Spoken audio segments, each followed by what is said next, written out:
നമ്മൾ കഴിഞ്ഞ 2 ക്ലാസ്സിലായിട്ട് വാക്ക് on the basis of book value method എങ്ങനെയാണെന്ന് നോക്കി. അതുപോലെ തന്നെ വാക്ക് on the basis of market value എങ്ങനെയാണെന്ന് നോക്കി.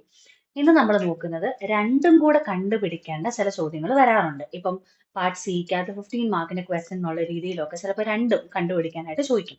അപ്പൊ അങ്ങനത്തെ സിറ്റുവേഷൻ വരുമ്പം എങ്ങനെയാണ് ആൻസർ കണ്ടെത്തേണ്ടത് എന്നുള്ള രീതിയാണ് ഇന്ന് നോക്കാൻ പോകുന്നത്. പിന്നെ ഇൻ കേസ് നിങ്ങളുടെ ക്വസ്റ്റ്യനിൽ ക്ലിയർ ആയിട്ട് മെൻഷൻ ചെയ്തിട്ടില്ല, അതായത് ബുക്ക് വാല്യൂ ആണോ അല്ലെങ്കിൽ മാർക്കറ്റ് വാല്യൂ ആണോ കണ്ടുപിടിക്കാൻ എന്ന് പറഞ്ഞിട്ടില്ല എന്നുണ്ടെങ്കിൽ നിങ്ങൾ ക്വസ്റ്റ്യൻ വായിച്ചു നോക്കുക. ഇൻ കേസ് ബ്രാക്കറ്റിൽ മാർക്കറ്റ് വാല്യൂ എന്ന് പറഞ്ഞ് തന്നിട്ടുണ്ട് കൂടുതലും എന്നുണ്ടെങ്കിൽ ഉറപ്പായിട്ട് നിങ്ങൾ മാർക്കറ്റ് വാല്യൂ കൂടെ കണ്ടുപിടിക്കേണ്ടി വരും. ഇപ്പൊ അങ്ങനെ തന്നിട്ടില്ല എന്നുണ്ടെങ്കിൽ നിങ്ങൾ ബുക്ക് വാല്യൂ തന്നെ ആയിരിക്കും യൂസ് ചെയ്യേണ്ടി വരുന്നത്. അത് ശ്രദ്ധിച്ചോണം. അപ്പൊ നമുക്ക് ആദ്യത്തെ ഒരു ക്വസ്റ്റ്യൻ നോക്കാം. ഓൾറെഡി ഞാൻ ബുക്ക് വാല്യൂ മാർക്കറ്റ് വാല്യൂ എന്താണ് എന്നുള്ളത് പ്രീവിയസ് ക്ലാസ്സിൽ എക്സ്പ്ലെയിൻ ചെയ്തതുകൊണ്ടാണ് അങ്ങനെ ഒരു ഇൻട്രോ ഒന്നും കൊടുക്കാത്തത്. നമുക്ക് ഡയറക്റ്റ് ക്വസ്റ്റ്യനിലേക്ക് പോവാം. ആദ്യത്തെ പറയുന്നത് the capital structure of P limited is as follows. Equity share capital എന്ന് പറയുന്നത് 10 ലക്ഷം ഷെയർസ് ആണ്, 10 രൂപ ഈച്ച് എന്നുള്ള രീതിയിലാണ്. Preference share capital 40,000 shares of 10 rupees each. 10% debentures എന്ന് പറയുന്നത് 1 lakh ഡിബഞ്ചേഴ്സ് ഓഫ് 10 rupees ഈച്ച്. പിന്നെ അഡീഷണൽ ഇൻഫർമേഷൻ ആയിട്ട് കൊടുത്തിട്ടുള്ളത് market price of equity share എന്ന് പറയുന്നത് 22 rupees ആണ്. Market price of preference share എന്ന് പറയുന്നത് 10 rupees ആണ്. മാർക്കറ്റ് പ്രൈസ് ഓഫ് ഡിബഞ്ചേഴ്സ് എന്ന് പറയുന്നത് 9 rupees. Cost of equity 24%, cost of preference 12%, cost of debentures 10%, corporate tax rate 30%. ഇവിടെ നിങ്ങൾക്ക് കണ്ടുപിടിക്കേണ്ടത് weighted average cost of capital on the base of book value, പിന്നെ അതുപോലെ തന്നെ on the base of market value ആണ് കണ്ടുപിടിക്കേണ്ടത്. അപ്പം ഇവിടെ നമുക്ക് അഡീഷണൽ ഇൻഫർമേഷനിൽ മാർക്കറ്റ് പ്രൈസ് എന്ന് തന്നെ എടുത്തു തന്നിട്ടുള്ളതുകൊണ്ട് ഇത് മാർക്കറ്റ് പ്രൈസിന്റെ കാര്യമാണ് പറയുന്നത്. അതല്ലാതെ ഇവിടെ തന്നിട്ടുള്ള 10 lakh എന്നൊക്കെ പറഞ്ഞു തന്നിട്ടുള്ള അപ്പൊ എന്തായിരിക്കും? ബുക്ക് വാല്യൂ ആണ്, അതായത് ബാലൻസ് ഷീറ്റിൽ കൊടുത്തിട്ടുള്ള വാല്യൂ ആണ് ഇവരിവിടെ മേളിൽ കൊടുത്തിട്ടുള്ള details. Equity share capital, preference share capital, 10% debentures എന്നൊക്കെ പറഞ്ഞു തന്നിട്ടുള്ളത് ബുക്ക് വാല്യൂവിനെ കുറിച്ചാണ് പറഞ്ഞിട്ടുള്ളത് ഓർക്കുക. അപ്പം ആദ്യം നമുക്ക് ബുക്ക് വാല്യൂ മെത്തേഡ് നോക്കാം. ബുക്ക് വാല്യൂ എങ്ങനെ കണ്ടുപിടിക്കുന്ന ഒരു സാധനത്തിന്റെ അല്ലെങ്കിൽ ഇക്വിറ്റി ഓരോ സോഴ്സിന്റെ ബുക്ക് വാല്യൂ എങ്ങനെ കണ്ടുപിടിക്കുന്നത്? ഫേസ് വാല്യൂ എന്താണോ അത് ഇൻറ്റു നമ്പർ ഓഫ് ഷെയർസ് ചെയ്യാം ഡയറക്റ്റ് ആയിട്ട്. അതായത് ഇപ്പൊ equity share capital 10 lakh shares of 10 rupees each ആണ്. അപ്പം 10 lakh എന്ന് പറയുന്നതാണ് number of shares into 10 rupees ചെയ്യുമ്പോൾ ഡയറക്റ്റ് ബുക്ക് വാല്യൂ എന്ന് പറഞ്ഞ് വാല്യൂ കിട്ടുവാണ് ചെയ്യുന്നത്. പിന്നെ അത് കഴിഞ്ഞിട്ട് പ്രിഫറൻസ് കണ്ടുപിടിക്കണം. പ്രിഫറൻസ് ഷെയർ ക്യാപിറ്റൽ എങ്ങനെ കണ്ടുപിടിക്കുന്നത്? 40,000 ഷെയർസ് ആണ്, 10 rupees ഈച്ച്. അപ്പം 40,000 ഇൻറ്റു 10 ചെയ്ത് കഴിഞ്ഞാൽ പ്രിഫറൻസ് ഷെയർ ക്യാപിറ്റലിന്റെ ബുക്ക് വാല്യൂ കിട്ടി. പിന്നെ ഡിബഞ്ചേഴ്സ് എന്ന് പറയുന്നതോ എത്രയാണ് ഇവിടെ നമ്പർ പറയുന്നത്? 10% ഡിബഞ്ചേഴ്സ് ആണ് 1 lakh, 10% debentures 1 lakh debentures of 10 rupees each. അപ്പം 1 lakh ആണ് നമ്പർ ഓഫ് ഷെയർസ് ഇൻറ്റു 10 ചെയ്താൽ മതി. അപ്പം 10 lakh എന്ന് പറഞ്ഞ് കിട്ടും. ഇതിന്റെ ടോട്ടൽ കണ്ടുപിടിച്ച് വെക്കണം. കാരണം എന്താ? വെയിറ്റ് എടുക്കാനായിട്ട് അല്ലെങ്കിൽ വെയിറ്റ് കണ്ടുപിടിക്കാനായിട്ട് ഈ ടോട്ടലിന്റെ ആവശ്യം വരും. ഇനി ഡയറക്റ്റ് വെയിറ്റ് കാൽക്കുലേറ്റ് ചെയ്യാലോ. വെയിറ്റ് എങ്ങനെ കാൽക്കുലേറ്റ് ചെയ്യുന്നത്? ഓരോ ഇൻഡിവിജ്വൽ സോഴ്സിന്റെ എമൗണ്ട് എന്താണോ അത് ഡിവൈഡഡ് ബൈ ഈ ടോട്ടൽ വെച്ച് ഡിവൈഡ് ചെയ്താൽ പോരെ. അപ്പം ഇക്വിറ്റിയുടേത് ഇൻഡിവിജ്വൽ എമൗണ്ട്, അതായത് ബുക്ക് വാല്യൂ എമൗണ്ട് എത്രയായിരുന്നോ അത് ഡിവൈഡഡ് ബൈ ടോട്ടൽ ചെയ്യുമ്പോൾ വെയിറ്റ് കിട്ടി. പ്രിഫറൻസിന്റെ എങ്ങനെയാ? അതിന്റെ book value divided by total ചെയ്തപ്പം പ്രിഫറൻസിന്റെ വെയിറ്റ് കിട്ടി. ഡിബഞ്ചറോ ബുക്ക് വാല്യൂ എത്ര ആണോ ഡിവൈഡഡ് ബൈ ടോട്ടൽ ചെയ്യുമ്പോൾ ഇവിടെ 0.08 എന്ന് പറഞ്ഞ് വെയിറ്റ് കിട്ടുവാണ് ചെയ്യുന്നത്. പിന്നെ നമ്മൾ നേരത്തെ പഠിച്ച പോലെ തന്നെ ഡയറക്റ്റ് കോസ്റ്റ് ആഫ്റ്റർ ടാക്സ് എന്ന് പറയുന്നത് എത്ര ആണോ അതെടുത്ത് എഴുതുക. കോസ്റ്റ് ഓഫ് ഇക്വിറ്റി 24% ആണ്. അപ്പൊ ഇക്വിറ്റിയുടെ നേരെ 24% എന്ന് പറഞ്ഞു കൊടുക്കണം, പ്രിഫറൻസിന്റെ നേരെ 12% കൊടുക്കണം, ഡിബഞ്ചറിന്റെ നേരെ 10% എന്ന് പറഞ്ഞ് കൊടുക്കണം. പക്ഷേ നമ്മൾ ഡയറക്റ്റ് ക്വസ്റ്റ്യൻ വായിക്കുമ്പോൾ നമുക്ക് 10% എന്നുള്ള രീതിയിൽ നമുക്ക് തോന്നും. പക്ഷെ ഇവിടെ വായിച്ചോണം, കോർപ്പറേറ്റ് ടാക്സ് റേറ്റ് 30% എന്ന് പറഞ്ഞു കൊടുത്തിട്ടുണ്ട്. ഡിബഞ്ചർ എന്ന് പറയുന്നത് ഇൻട്രസ്റ്റ് ഷീൽഡ് ഡിബഞ്ചർ എന്ന് പറയുന്നത് ടാക്സ് ഷീൽഡ് ഉള്ളതാണ്. കാരണം എന്താ? ഇൻട്രസ്റ്റ് പേയ്മെന്റ് നടത്തുന്നുണ്ട്. അപ്പൊ അതുകൊണ്ട് തന്നെ ടാക്സ് ഷീൽഡ് ഉള്ളത് കൊണ്ട് തന്നെ ഇത് ബിഫോർ ടാക്സിന്റെ ആണ് 10% കൊടുത്തിട്ടുള്ളത്. അതുകൊണ്ടാണ് ഇവർ ഇവിടെ കോർപ്പറേറ്റ് ടാക്സ് റേറ്റ് എന്ന് പറഞ്ഞ് എടുത്തു തന്നിട്ടുള്ളത് 30% എന്നുള്ളത് ഓർക്കണം. ഇവിടെ ഇപ്പം cost of debenture after tax എന്ന് പറഞ്ഞ് തരുമായിരുന്നെങ്കിൽ ഡയറക്റ്റ് തന്നിട്ടുള്ള പെർസെൻറ്റേജ് എടുക്കായിരുന്നു. പക്ഷെ ആഫ്റ്റർ ടാക്സ് തരാത്തത് കൊണ്ട് തന്നെ ഇത് ബിഫോർ ടാക്സിന്റെ വാല്യൂ ആയിട്ട് കൺസിഡർ ചെയ്ത് കോർപ്പറേറ്റ് ടാക്സ് കൂടെ വെച്ചിട്ട് നമ്മൾ ആഫ്റ്റർ ടാക്സിന്റെ റേറ്റ് കണ്ടുപിടിക്കണം. അതുകൊണ്ടാണ് നമ്മൾ ബുക്ക് വാല്യൂ ചെയ്തപ്പം ബുക്ക് വാല്യൂവിന്റെ പ്രോബ്ലം എടുത്ത് നോക്കിയാൽ കാണിക്കും കോസ്റ്റ് ആഫ്റ്റർ ടാക്സ് എന്ന് പറഞ്ഞു തന്നെ, അല്ലെങ്കിൽ ഡിബഞ്ചറിന്റെ അവിടെ ആഫ്റ്റർ ടാക്സ് എന്ന് പറഞ്ഞു തന്നെയാണ് ബ്രാക്കറ്റിൽ കൊടുത്തിട്ടുള്ളത്. അങ്ങനാണെങ്കിൽ ആ വാല്യൂ എടുക്കാൻ പറ്റത്തുള്ളൂ. അതുകൊണ്ടാണ്. അപ്പം നമ്മൾ ഇനി after tax cost of debenture കണ്ടുപിടിക്കണം. ഞാൻ പറഞ്ഞ പോലെ ഇൻട്രസ്റ്റ് എന്ന് പറയുന്നത് ടാക്സ് ഡിഡക്റ്റബിൾ ആണ്, അല്ലെങ്കിൽ ടാക്സ് ഷീൽഡ് ഉണ്ട്. അപ്പം കോസ്റ്റ് ഓഫ് ഡിബഞ്ചർ ഇവിടെ തന്നേക്കുന്നത് 10%, ടാക്സ് റേറ്റ് 30%. അപ്പൊ ആഫ്റ്റർ ടാക്സ് കോസ്റ്റ് ഓഫ് ഡെപ്റ്റ് എന്നായിരിക്കും? നമ്മുടെ ഇക്വേഷൻ എന്നാ? നമുക്ക് ഓൾറെഡി KD'യുടെ ഇക്വേഷൻ ഉണ്ട്. KD'യുടെ ഇക്വേഷന്റെ കൂടെ, അല്ലെങ്കിൽ KD'യുടെ വാല്യൂ അവൈലബിൾ ആണെങ്കിൽ അതിന്റെ കൂടെ 1 - T കൂടെ ചെയ്താൽ പോരെ? കോസ്റ്റ് ഓഫ് ഡെറ്റിന്റെ ഇക്വേഷൻ എടുത്ത് നോക്കിക്കഴിഞ്ഞാൽ മനസ്സിലാവും കൃത്യമായിട്ട്. നമ്മൾ പഴയ പ്രോബ്ലംസ് ചെയ്ത് എടുത്ത് നോക്കിക്കഴിഞ്ഞാൽ മനസ്സിലാവും. ആനുവൽ ഇൻട്രസ്റ്റിൽ നിന്ന് 1 - T ഡിവൈഡഡ് ബൈ MB ചെയ്യുവല്ലേ ചെയ്തത്. അതേപോലെ തന്നെയല്ലേ ഇവിടെയും വരുന്നത്. അതായത് നമ്മൾ ആനുവൽ ഇൻട്രസ്റ്റ് ബൈ MB കണ്ടുപിടിക്കണ്ട, കാരണം ആ വാല്യൂ എന്ന് പറയുന്നത് ബിഫോർ ടാക്സിന്റെ ഇക്വേഷൻ ആണല്ലോ KD'യുടെ. അപ്പം ആ KD അവൈലബിൾ ആണെങ്കിൽ ഇൻറ്റു 1 - T ചെയ്താൽ പോരെ? അതാണ് ഇവിടെ ഉദ്ദേശിക്കുന്നത്. അപ്പം KD ഓൾറെഡി അവൈലബിൾ ആണ്. 10% ഇൻറ്റു 1 - T എന്ന് പറയുന്നത് 30% ആയതുകൊണ്ട് തന്നെ അതിനെ ഡെസിമലിലോട്ട് മാറ്റണം. 0.30, 10 ഇൻറ്റു 0.07 എന്നുള്ള രീതി വരും. 7% എന്നുള്ള രീതി വരും. ഈ ആഫ്റ്റർ ടാക്സ് കോസ്റ്റ് ഓഫ് ഡെറ്റിന്റെ ഇക്വേഷനിൽ ഡൗട്ട് ഉണ്ടെങ്കിൽ നിങ്ങൾ പ്രീവിയസ് കോസ്റ്റ് ഓഫ് ഡെറ്റിന്റെ ഇക്വേഷൻ എടുത്ത് നോക്കിയാൽ മതി. നമുക്ക് already before tax cost available ആണെങ്കിൽ അതിന്റെ കൂടെ 1 - T മൾട്ടിപ്ലൈ ചെയ്താൽ പോരെ എന്നുള്ളത് നിങ്ങൾ പഴയ ഇക്വേഷൻ എടുത്ത് നോക്കിയാൽ ക്ലിയർ ആയിട്ട് മനസ്സിലാവും. അപ്പം ഇവിടെ 7% എന്നുള്ള രീതിയിൽ വേണം കൊടുക്കാൻ, കാരണം ആഫ്റ്റർ ടാക്സ് വേണം കാണിക്കാൻ. പിന്നെ വെയ്റ്റഡ് കോസ്റ്റ് പെർസെൻറ്റേജ്, അത് ഡയറക്റ്റ് അല്ലേ? വെയിറ്റ് ഇൻറ്റു കോസ്റ്റിന്റെ പെർസെൻറ്റേജുമായിട്ട് മൾട്ടിപ്ലൈ ചെയ്താൽ മതി. 0.877 ഇൻറ്റു 24 ചെയ്താൽ മതി. പെർസെൻറ്റേജിനെ ഡെസിമലിലോട്ട് ഇവിടെ മാറ്റണ്ട, കാരണം വെയ്റ്റഡ് കോസ്റ്റ് പെർസെൻറ്റേജ് എന്ന് പറയുന്നത് നമുക്ക് ഓൾറെഡി പെർസെൻറ്റേജിൽ തന്നെയാണ് കാണിക്കേണ്ടത്. അതുകൊണ്ട് പെർസെൻറ്റേജിനെ മാറ്റാൻ നിൽക്കണ്ട. ഡയറക്റ്റ് 0.877 ഇൻറ്റു 24 ചെയ്താൽ 21.05 കിട്ടും. അങ്ങനെ പ്രിഫറൻസിന്റെയും മൾട്ടിപ്ലൈ ചെയ്യുക, ഡിബഞ്ചേഴ്സിന്റെയും തമ്മിൽ മൾട്ടിപ്ലൈ ചെയ്താൽ വെയ്റ്റഡ് കോസ്റ്റ് പെർസെൻറ്റേജ് കിട്ടും. ഇനി എങ്ങനെയാ വാക്ക് കണ്ടുപിടിക്കുന്നത്? വെയ്റ്റഡ് കോസ്റ്റ് പെർസെൻറ്റേജിന്റെ സം അല്ലേ വാക്ക് എന്ന് പറയുന്നത്. അപ്പം 21.05% പ്ലസ് 0.42% പ്ലസ് 0.62% ചെയ്താൽ 19.66% കിട്ടും. ഇവിടെ ആകെ നിങ്ങളെ കൺഫ്യൂസ് ചെയ്യുന്ന കാര്യം എന്ന് പറയുന്നത് after tax cost of debenture കണ്ടുപിടിക്കണം എന്നുള്ളതാണ്. ഇങ്ങനെ ഓർത്താൽ മതി. KD'യുടെ വാല്യൂ ഡയറക്ട്ലി അവൈലബിൾ ആണ് എന്നുണ്ടെങ്കിൽ, ടാക്സും തന്നിട്ടുണ്ടെങ്കിൽ ആഫ്റ്റർ ടാക്സ് കണ്ടുപിടിക്കാൻ KD'യുടെ വാല്യൂ ഇൻറ്റു 1 - T ചെയ്താൽ മതി എന്നുള്ളത് ഓർക്കുക. ഈ ഇക്വേഷൻ ഓർത്തിരുന്നാൽ മതി. ഇനി നമുക്ക് ഇവിടെ കൊണ്ട് തീരുവാണോ? അല്ല, മാർക്കറ്റ് വാല്യൂവിനെ ബേസ് ചെയ്തിട്ടും ആൻസർ കണ്ടുപിടിക്കണം. അപ്പം വീണ്ടും നേരത്തെ പോലെ തന്നെ സോഴ്സും അതിന്റെ കാൽക്കുലേഷനും ഇവിടെ വരുമ്പോൾ മാർക്കറ്റ് വാല്യൂ ആണ് വരുന്നത്. നമ്മൾ നേരത്തെ കണ്ടുപിടിച്ച പോലെ തന്നെ ഇക്വിറ്റി എന്ന് പറയുന്നത് ഇവിടെ വരുമ്പോൾ മാർക്കറ്റ് പ്രൈസ് എന്ന് പറയുന്നത് മാറി. നേരത്തെ 10 രൂപയായിരുന്നു ബുക്ക് വാല്യൂ എങ്കിൽ മാർക്കറ്റ് പ്രൈസ്, അതായത് ഇവർ ട്രേഡ് ചെയ്യുന്ന സമയത്ത് മാർക്കറ്റ് പ്രൈസ് എന്ന് പറയുന്നത് 22 രൂപയായിട്ട് മാറി. അപ്പം 10 lakh ഇൻറ്റു 22 വേണം ചെയ്യാൻ. അതായത് 10 രൂപയ്ക്ക് പകരം മാർക്കറ്റ് പ്രൈസ് 22 ആയി. അപ്പം 10 lakh ഇൻറ്റു 22 ചെയ്യുമ്പം കിട്ടുന്ന വാല്യൂ ആണ് മാർക്കറ്റ് വാല്യൂ എന്ന് പറയുന്നത്.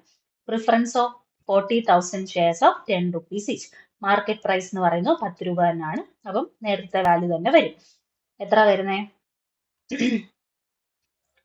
4 lakh എന്നുള്ള രീതിയിൽ വരും. ഇനി എന്നാ ഡിബഞ്ചറിന്റേതോ 1 lakh debentures of 10 rupees each ആയിരുന്നു നമ്മൾ ബുക്ക് വാല്യൂ ചെയ്തപ്പം. പക്ഷെ മാർക്കറ്റ് പ്രൈസ് വന്നപ്പം 9 rupees ആയിട്ട് മാറി. അപ്പം 1 lakh ഇൻറ്റു 9 ചെയ്ത് 9 lakh വേണം മാർക്കറ്റ് വാല്യൂ കാണിക്കാൻ. വീണ്ടും സെയിം പ്രോസസ്. ഇവിടെ നമ്മൾ ടോട്ടൽ എടുക്കണം. 2 crore 20 lakhന്റെ പ്ലസ് 4 lakh പ്ലസ് 9 lakh ചെയ്യുമ്പോൾ കിട്ടുന്ന വാല്യൂ വേണം നമ്മൾ ടോട്ടൽ കാണിക്കാനായിട്ട്. അതായത് മാർക്കറ്റ് വാല്യൂവിന്റെ ടോട്ടൽ എടുക്കുക. അത് കഴിഞ്ഞിട്ട് നേരത്തെ നമ്മൾ ബുക്ക് വാല്യൂ ചെയ്ത പോലെ തന്നെ സോഴ്സ് ഫുൾ കാണിക്കുക. വെയിറ്റ് എങ്ങനെയാണ് കാൽക്കുലേറ്റ് ചെയ്യുന്നത്? ഓരോ സോഴ്സിന്റെയും market value divided by total ചെയ്യുക. അപ്പം ഇക്വിറ്റിയുടെ market value divided by total ചെയ്യുമ്പം ഇക്വിറ്റിയുടെ വെയിറ്റ് കിട്ടി. അത് മാർക്കറ്റ് വാല്യൂവിനെ ബേസ് ചെയ്തിട്ടുള്ള weight. 4 lakh divided by total ചെയ്യുമ്പോഴത്തേക്കും പ്രിഫറൻസിന്റെ വെയിറ്റ് കിട്ടും. ഡിബഞ്ചറിന്റെ value divided by market value divided by total ചെയ്യുമ്പോൾ ഡിബഞ്ചറിന്റെ വാല്യൂ കിട്ടും. ഇനി വീണ്ടും കോസ്റ്റ് ആഫ്റ്റർ ടാക്സ് നമ്മൾ നേരത്തെ കാണിച്ച പോലെ തന്നെ, അത് ഒരു തവണ തന്നെ ക്വസ്റ്റനിലുള്ളൂ. അതിൽ മാർക്കറ്റ് വാല്യൂ അല്ലെങ്കിൽ ബുക്ക് വാല്യൂ എന്ന് പറഞ്ഞ വ്യത്യാസങ്ങളൊന്നുമില്ല. 24%, 12%, 10%, കോർപ്പറേറ്റ് ടാക്സ് 30% എന്നുള്ള തന്നിരുന്നത്. ഇവിടെ വരുമ്പോഴും ഡിബഞ്ചർ 7%, കാരണം അത് സെയിമാ, അത് ഒരു തവണ കണ്ടുപിടിച്ചാൽ മതി. ടാക്സ് കഴിഞ്ഞിട്ടുള്ളത് എന്നുള്ള രീതിയിലാണ് എപ്പോഴും നിങ്ങൾ കോസ്റ്റ് പെർസെൻറ്റേജിനെ കാണിക്കേണ്ടത് എന്നുള്ളത് ഓർത്തോളുക. കോസ്റ്റ് പെർസെൻറ്റേജിൽ ആഫ്റ്റർ ടാക്സ് വരുന്നത് ഡിബഞ്ചറിനായിരിക്കും എന്നുള്ളത് ഓർത്തോളുക. കാരണം അതിന് മാത്രമേ ഉള്ളൂ നമ്മൾ എന്താ ഇൻട്രസ്റ്റ് പേയ്മെന്റ് നടക്കുന്നത്. അപ്പൊ ഇൻട്രസ്റ്റ് പേയ്മെന്റ് വരുന്ന കാര്യങ്ങൾക്കേ ഉള്ളൂ ടാക്സ് ഷീൽഡ് ഉള്ളൂ. അതുകൊണ്ടാണ് ഇവിടെ ആഫ്റ്റർ ടാക്സ് എന്ന് പറഞ്ഞ് ഇവിടെ എടുക്കേണ്ടത്. പിന്നെ നമ്മൾ നേരത്തെ പഠിച്ച പോലെ വെയ്റ്റഡ് കോസ്റ്റ് പെർസെൻറ്റേജ് ചെയ്യുവാണ്. 0.944 ഇൻറ്റു 24 ചെയ്ത് കഴിയുമ്പോൾ 22.65% കിട്ടും. 0.017 ഇൻറ്റു 12 ചെയ്താൽ 0.20% കിട്ടും. 0.038 ഇൻറ്റു 7 ചെയ്താൽ 0.27% കിട്ടും. അപ്പം ടോട്ടൽ വാക്ക് എന്ന് പറയുന്നത് 23.12 ആവും. അതെങ്ങനെ? വെയ്റ്റഡ് കോസ്റ്റ് പെർസെൻറ്റേജിന്റെ സം എടുത്താൽ മതി. 22.65 പ്ലസ് 0.20 പ്ലസ് 0.27 ചെയ്യുമ്പോഴത്തേക്കും വരുന്ന വാല്യൂ ആണ് 23.12 എന്ന് പറയുന്നത്. അപ്പം ഇങ്ങനെ ആയിരിക്കും വാല്യൂ വരാൻ പോകുന്നത്. ഇത് മാർക്കറ്റ് വാല്യൂവിലെ വാക്കിൻ്റെത് എന്ന് പറയുമ്പം വാല്യൂ 23.12 ആയിരിക്കും. ബുക്ക് വാല്യൂവിൽ വരുമ്പോഴത്തേക്കും 19.66 ആയിരിക്കും. വ്യത്യാസമുണ്ട് എന്നുള്ളത് ഓർക്കുക. ഇനി അടുത്തതെന്ന് പറയുന്നത് ഇന്റേണലിന് കഴിഞ്ഞ അവിടുത്തെ ഇന്റേണലിന് വന്ന ക്വസ്റ്റിന്റെ സിമിലർ ആയിട്ടുള്ള ഒരു ക്വസ്റ്റ്യൻ ആണിത്. അപ്പം ഇത് കുറച്ചുകൂടെ ക്ലാരിറ്റി തന്നെ മനസ്സിലാക്കുക. ഈ രീതിയിലുള്ള ക്വസ്റ്റ്യൻസ് ആയിരിക്കാം യൂഷ്വലി നിങ്ങൾക്ക് എക്സാമിന് വരാൻ സാധ്യതയുള്ളത്. അപ്പം ഈ ക്വസ്റ്റ്യൻ നോക്കാം.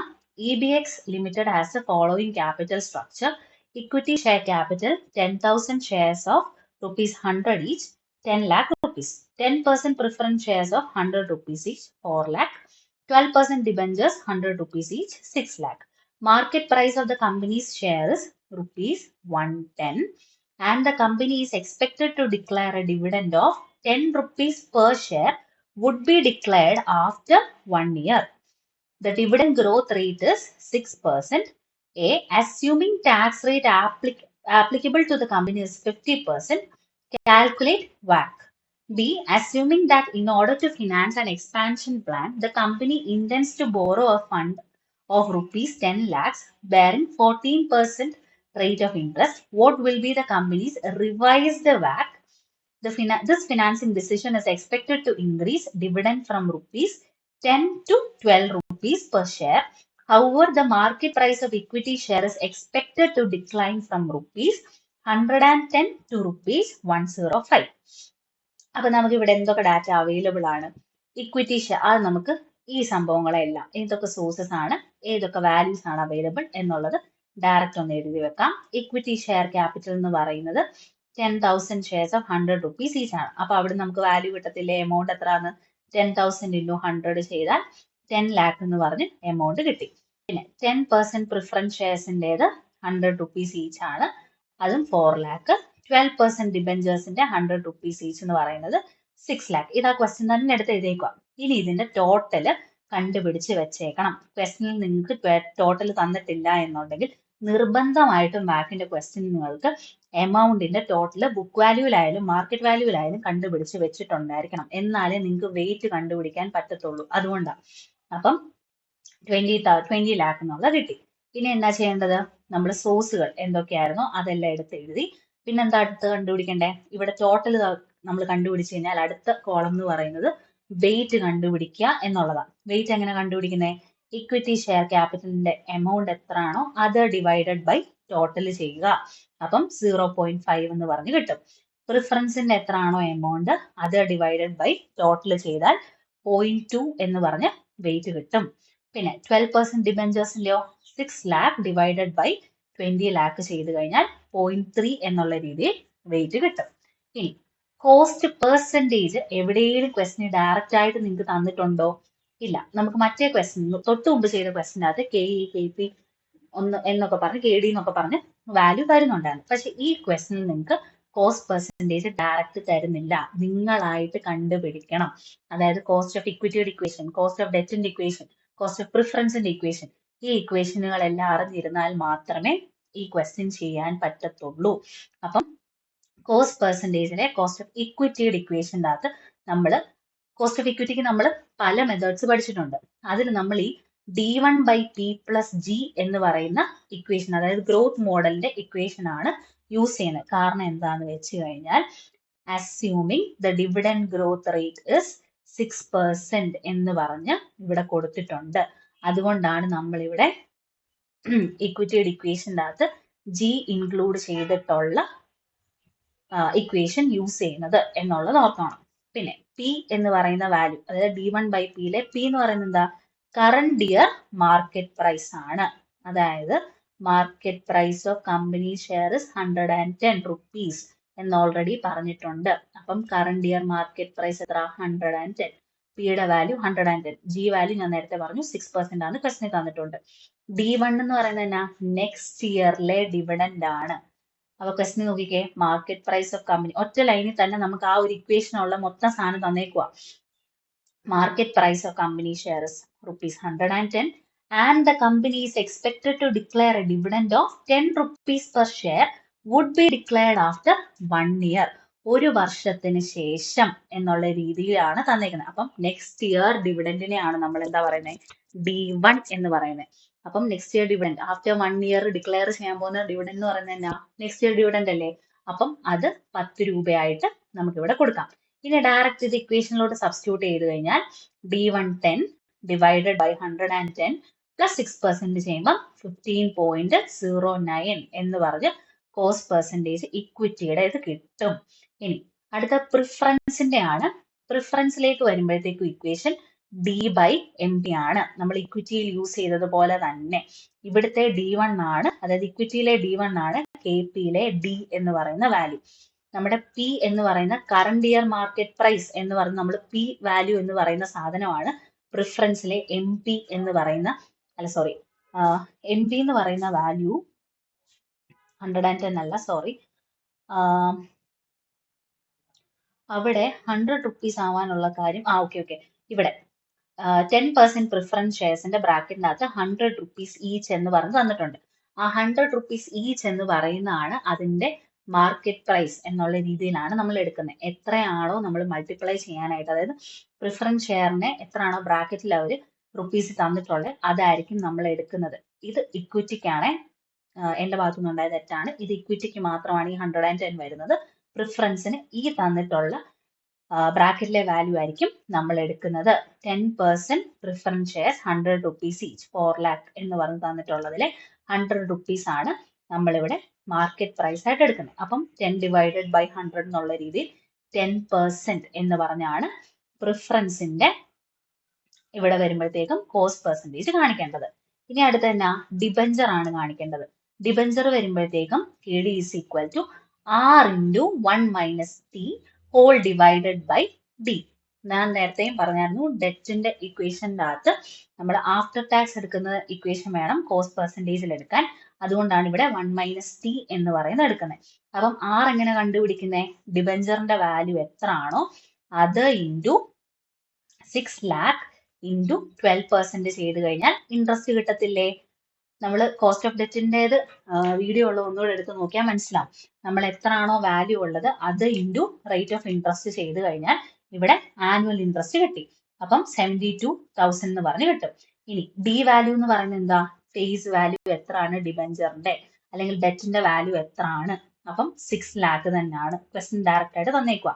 ഇനി KDയുടെ വാല്യൂ എന്ന് പറയുന്നത് 1 minus T കൂടെ ചെയ്യണം. നമുക്ക് ഓൾറെഡി ടാക്സ് എന്ന് പറയുന്നത് assuming tax rate applicable to the company is 50% എന്ന് പറഞ്ഞ് തന്നിട്ടുണ്ട്. ആ 50%നെ നമ്മൾ ഡെസിമലിലോട്ട് മാറ്റുമ്പം 1 minus 0.5 എന്നുള്ള രീതിയിലേക്ക്, അല്ലെങ്കിൽ 0.5 എന്നുള്ള രീതിയിലാവും 50% വരുന്നത്. അപ്പം ഈ ഇക്വേഷനിലോട്ട് മാറ്റി അല്ലെങ്കിൽ ആ സബ്സ്റ്റിറ്റ്യൂട്ട് ചെയ്ത് കഴിയുമ്പം വാല്യൂ എന്ന് പറയുന്നത് 6% എന്നുള്ള രീതിയിൽ കിട്ടും. അപ്പൊ ഇവിടെ കോസ്റ്റ് പെർസെൻറ്റേജുകളെല്ലാം കിട്ടിയില്ലേ. ഇത് ചെയ്യണമെന്നുണ്ടെങ്കിൽ നിങ്ങൾ ക്വസ്റ്റ്യൻ കൃത്യമായിട്ട് വായിച്ച് ഏതൊക്കെ ഇക്വേഷൻസ് അവൈലബിൾ ആണ് നമുക്ക് എന്നുള്ളത് കൃത്യമായിട്ട് അറിഞ്ഞാൽ മാത്രമേ ഈ സംഭവം ചെയ്യാനായിട്ട് പറ്റത്തുള്ളൂ. അത് കഴിഞ്ഞിട്ട് പിന്നെ എന്നാ ചെയ്യേണ്ടേ, വെയ്റ്റഡ് കോസ്റ്റ് പെർസെൻറ്റേജ് ആണ് കണ്ടുപിടിക്കുന്നത്. അതെങ്ങനെ കണ്ടുപിടിക്കുന്നത്, വെയിറ്റ് ഇൻറ്റു കോസ്റ്റ് പെർസെൻറ്റേജ് ചെയ്താൽ മതി. 0.5 ഇൻറ്റു 15.09 ചെയ്യുമ്പം കിട്ടുന്ന വാല്യൂ ആണിത്. 0.2 ഇൻറ്റു 10 ചെയ്യുമ്പം കിട്ടുന്ന വാല്യൂ ആണിത്. 0.3 ഇൻറ്റു 6 ചെയ്യുമ്പോൾ കിട്ടുന്ന വാല്യൂ ആണ് 1.8. ഈ വെയ്റ്റഡ് കോസ്റ്റ് പെർസെൻറ്റേജിന്റെ ടോട്ടൽ എടുക്കുമ്പം 11.35% കിട്ടും. സ്റ്റെപ്പുകളെല്ലാം അല്ലെങ്കിൽ ബോക്സുകളെല്ലാം സെയിം രീതിയാണ്. ജസ്റ്റ് എവിടെ ഏത് വാല്യൂ എടുക്കണം, ഏതൊക്കെ ഇക്വേഷൻ ആണ് യൂസ് ചെയ്യേണ്ടത് എന്നുള്ളത് മാത്രം അറിഞ്ഞിരുന്നാൽ മതി. ബാക്കി എല്ലാം ഓക്കെയാണ്. ഇനി എ ക്വസ്റ്റിനകത്തുള്ളത്, അതായത് weighted average cost of capital വരെയുള്ള സംഭവം നമ്മൾ കണ്ടുപിടിച്ച് കഴിഞ്ഞു. ഇനി ബിക്കകത്ത് നോക്കിക്കേ, assuming that in order to finance an expansion plan the company intends to borrow a fund of rupees 10 lakhs bearing 14% rate of interest. അപ്പം 10 ലക്ഷത്തിന്റെ ഒരു ലോൺ എടുത്തിട്ടുണ്ട്, 14% റേറ്റ് ഓഫ് ഇൻട്രസ്റ്റ്. ഇത്രയും നേരം നമ്മൾ ചെയ്ത ക്വസ്റ്റിനകത്ത് ലോൺ ഇല്ലായിരുന്നു, അതായത് എ പാർട്ട് വരെ ഉള്ളതിൽ ലോൺ ഇല്ലായിരുന്നു. ബി പാർട്ടിൽ ലോൺ എന്ന് പറയുന്ന പുതിയൊരു സംഭവം കൂടെ കയറി വരുവാണ്. ആ ലോണും കൂടെ വന്നു കഴിയുമ്പം റിവൈസ്ഡ് ആയിട്ടുള്ള വാക്കിന്റെ വാല്യൂ എന്താണ് എന്നുള്ളതാണ് ചോദ്യം. പിന്നെ പറയുന്നത് എന്താ, ഡിവിഡൻഡ് എന്ന് പറയുന്ന 10 രൂപയിൽ നിന്ന് 12 രൂപയായിട്ടും മാറിയിട്ടുണ്ട് per share. However, the market price of equity share is expected to decline from 110 to rupees 105. നമ്മൾ തുടങ്ങിയ സമയത്ത് ഇക്വിറ്റിയുടെ മാർക്കറ്റ് പ്രൈസ് എന്ന് പറയുന്നത് 110 ആയിരുന്നു എ പാർട്ടിൽ. പക്ഷെ ഇവിടേക്ക് വരുമ്പോഴത്തേക്കും 105 ആയിട്ട് മാറിയതായിട്ടാണ് പറയുന്നത്. അപ്പൊ ഇനി ഇത് വെച്ചിട്ടൊന്ന് കണ്ടുപിടിച്ചാലോ. ഇവിടെ നമ്മൾ വീണ്ടും സോഴ്സുകൾ എഴുതുന്നു. ഇവിടെ വരുമ്പോൾ 14% ലോണും കൂടെ കയറി വരുന്നുണ്ട് എന്നുള്ളത് ഓർത്തോണം. അപ്പൊ 14% ലോണിന്റെ എത്ര, 10 ലക്ഷം രൂപയായിരുന്നത് ക്വസ്റ്റിന് ഡയറക്റ്റ് പറയുന്നുണ്ട്. എന്നിട്ട് വേണം നമ്മൾ ടോട്ടൽ എമൗണ്ട് എടുക്കാൻ. ഈ 14% ലോണും കൂടെ കാണിച്ചിട്ട് വേണം ടോട്ടൽ എടുക്കാൻ. അപ്പം 30 ലക്ഷം എന്നുള്ള രീതിയിലായി ടോട്ടൽ. ഇനി റിവൈസ്ഡ് വാക്ക് കണ്ടുപിടിക്കാനായിട്ട് സോഴ്സുകൾ ഏതൊക്കെയാണ്, ഇക്വിറ്റി ഉണ്ട്, പ്രിഫറൻസ് ഉണ്ട്, ഡിബഞ്ചർ ഉണ്ട്, ലോൺ ഉണ്ട്. ഇത് ഇത്രയും കാണിച്ചു. ഇനി വെയിറ്റ് എങ്ങനെ കണ്ടുപിടിക്കുന്നത്, ഇക്വിറ്റിയുടെ എത്ര ആണോ എമൗണ്ട് അത് ഡിവൈഡഡ് ബൈ ടോട്ടൽ ചെയ്താൽ ഇക്വിറ്റിയുടെ വെയിറ്റ് കിട്ടി 0.33. പിന്നെ പ്രിഫറൻസിന്റെയോ 4 lakh ഡിവൈഡഡ് ബൈ 30 lakh ആണ് വരുന്നത്. അപ്പം 0.13 എന്നുള്ള രീതിയിൽ കിട്ടും. അടുത്ത 6 lakh ഡിവൈഡഡ് ബൈ 30 lakh ചെയ്യുമ്പോൾ 0.2 വന്നു. പിന്നെ 10 lakh ഡിവൈഡഡ് ബൈ 30 lakh ചെയ്യുമ്പോൾ 0.33 എന്നുള്ള രീതിയിൽ ലോണിൻ്റെത് വന്നു. ഇനി കോസ്റ്റ് പെർസെൻറ്റേജിലേക്ക് വരുമ്പോൾ വീണ്ടും അവിടെയും ചേഞ്ച് വന്നു. നേരത്തെ നമ്മൾ എടുത്ത ഇക്വേഷൻസ് ഒക്കെ തന്നെയാണ്. ഇക്വിറ്റിയുടേത് D1 by P plus G ആണ്. പി എന്ന് പറയുന്നത് കറണ്ട് ഇയർ മാർക്കറ്റ് പ്രൈസ് ആണ്. ക്വസ്റ്റിനി പറയുന്നുണ്ട് 110 ആയിരുന്നത് 105 ആയിട്ട് മാറി. അപ്പം market price, current year market price P എന്ന് പറയുന്നത് 105 ആയിട്ട് മാറി. ജിയുടെ വാല്യൂവിൽ മാറ്റങ്ങളൊന്നുമില്ല, 6% തന്നെയാണ്. പിന്നെ D1ന്റെ വാല്യൂവിൽ മാറ്റം വന്നോ, D1 നേരത്തെ എത്ര ആയിരുന്നു, 10 രൂപയായിരുന്നു. ബിയുടെ ക്വസ്റ്റിൻ്റെ അകത്ത് പറയുന്നുണ്ട് 10 രൂപയായിരുന്നത് 12 രൂപ പെർ ഷെയർ എന്നുള്ള രീതിയിൽ ഡിവിഡന്റെ വാല്യൂവിൽ ഇൻക്രീസ് ഉണ്ടായിട്ടുണ്ട്. അപ്പം നെക്സ്റ്റ് ഇയർ ഡിവിഡൻ എന്ന് പറയുന്നത് 12 rupees ആണ്. ഇനി കെയുടെ ഇക്വേഷനിൽ ഡയറക്റ്റ് സബ്സ്റ്റിറ്റ്യൂട്ട് ചെയ്യുമ്പോൾ D1 by P plus G ചെയ്താൽ 17.42% കിട്ടും. അപ്പൊ കോസ്റ്റ് പെർസെന്റ് 17.42. ഇനി കെഡിയുടെ ഇക്വേഷൻ എന്നായിരുന്നു, ആഫ്റ്റർ ടാക്സിന്റെ വേണം എടുക്കാൻ. അപ്പം R into 1 minus T whole divided by D ചെയ്യുക. ഇവിടെ വരുമ്പോൾ ആകെ എന്നാ വ്യത്യാസം, ഇവിടെ ഈ ലോണിന്റെ കാര്യം വേണം നിങ്ങൾ നോക്കാനായിട്ട്. അതായത് ഈ KD എന്ന് പറയുന്നത് ലോണിനെ കുറിച്ചാണ് ഉദ്ദേശിക്കുന്നത്. ഡിബഞ്ചറിലും പ്രിഫറൻസിലും വാല്യൂസിൽ വ്യത്യാസങ്ങൾ അല്ലെങ്കിൽ കോസ്റ്റ് പെർസെൻറ്റേജിൽ വ്യത്യാസങ്ങൾ വന്നിട്ടില്ല. കാരണം ക്വസ്റ്റിൻ്റെ അകത്ത് നിങ്ങളുടെ അടുത്ത് അതിൽ ഒരു ചേഞ്ച് വന്നതായിട്ട് പറയുന്നില്ല. ആകെ ലോൺ പുതുതായിട്ട് വന്നിട്ടുണ്ട്. പിന്നെ ഇക്വിറ്റിയുടെ കാര്യത്തിൽ വരുമ്പോഴും വ്യത്യാസങ്ങളുണ്ട് എന്നുള്ളത് മാത്രമേ ബി ക്വസ്റ്റിന് പറയുന്നുള്ളൂ. അതുകൊണ്ട് തന്നെ പ്രിഫറൻസിന്റെയും ഡിബഞ്ചറിന്റെയും നിങ്ങൾ ആദ്യം കണ്ടുപിടിച്ച വാല്യൂസ് ഇല്ലേ, ഇവിടെ 10ഉം 6ഉം കിട്ടിയില്ലായിരുന്നോ, KPയും KD എന്നും പറഞ്ഞ് കണ്ടുപിടിച്ചില്ലേ, ആ സെയിം വാല്യൂ തന്നെയാണ് വരുന്നത്. പിന്നെ ലോൺ എന്ന് പറഞ്ഞാൽ എന്താ, ഡിബഞ്ചർ പോലെ തന്നെ അല്ലേ, ഇൻട്രസ്റ്റ് പേയ്മെന്റ് ഉള്ളതല്ലേ. അപ്പം ടാക്സ് ഷീൽഡ് ഉണ്ട്. അതുകൊണ്ട് തന്നെ നമ്മൾ ഇവിടെ വീണ്ടും KD ഇക്വേഷൻ തന്നെ, അതായത് ലോൺ ആണെങ്കിലും KD ഇക്വേഷൻ യൂസ് ചെയ്ത് R into 1 minus T whole divided by D എന്നുള്ള രീതി ചെയ്യണം. R എന്ന് പറയുന്നത് ആനുവൽ ഇൻട്രസ്റ്റ് ആണ്. എത്ര ആയിരുന്നു റുപ്പീസ് പറയുന്നത്, 10 lakh റുപ്പീസിന്റെ ലോൺ ആണ്, 14%. അപ്പം ആനുവൽ ഇൻട്രസ്റ്റ് എന്ന് പറയുന്നത് 10 lakh ഇൻറ്റു എത്ര, 10 lakh ഇൻറ്റു 14% എന്നുള്ള രീതിയിൽ ചെയ്യുമ്പം 1,40,000 എന്നുള്ളത് R വാല്യൂ കിട്ടും. D എന്ന് പറയുന്നത് എന്താ, ഡെറ്റിന്റെ വാല്യൂ, അതായത് ഫേസ് വാല്യൂ എത്ര ആണ് എന്നുള്ളത് എഴുതിയാൽ മതി, 10 lakh തന്നെ.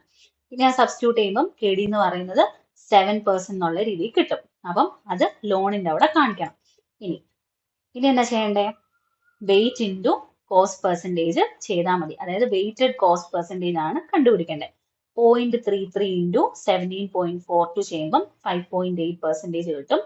0.13 ഇൻറ്റു 10 ചെയ്യുക. പിന്നെന്താ 0.2 ഇൻറ്റു 6, 0.33 ഇൻറ്റു 7. അപ്പൊ ഇവിടെ കുറച്ച് വാല്യൂസ് വരും. ഇനി വാക്ക് എങ്ങനെ കണ്ടുപിടിക്കുന്നത്? വെയ്റ്റഡ് കോസ്റ്റ് പെർസെൻറ്റേജിന്റെ സമ്മിനെയാണ് നമ്മൾ വാക്ക് എന്നുള്ള രീതിയിൽ പറയുന്നത്. ഇത് മനസ്സിലായല്ലോ അല്ലേ?